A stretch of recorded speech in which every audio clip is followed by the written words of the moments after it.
always ask everybody to spell their first name and last name. My name's Roger Molnar, Roger, Molnar.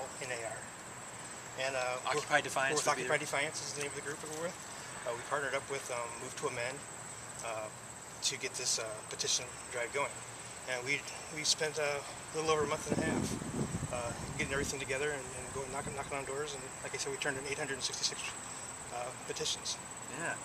How did you come about the idea? In other words, you obviously this was something important to you, and then you scouted around to find out this other organization that you could partner with?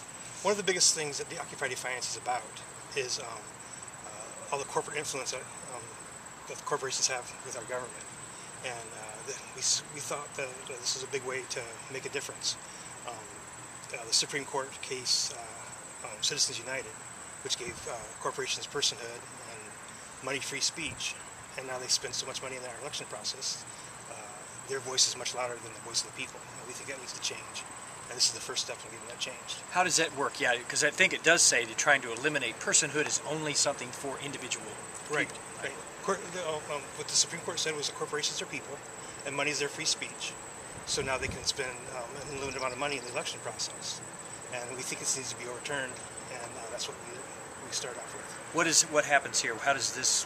What's this step here, and how that can be a part of that process? Well, if it passes, the City Council and the Mayor's Office will send reports up to the chain of command, up to the state representatives and federal representatives, saying that the City of Defiance approves of an amendment to the Constitution, stating that corporations are not people and money is not free speech.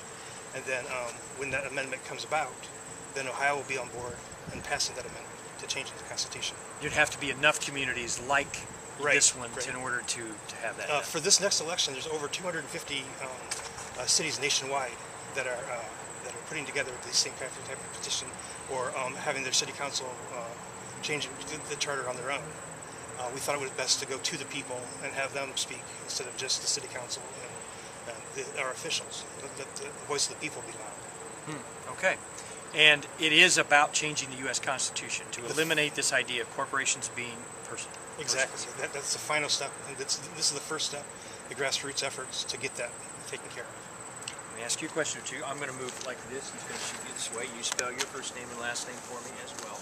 Dolores, Dolores, Whitman, Whitman.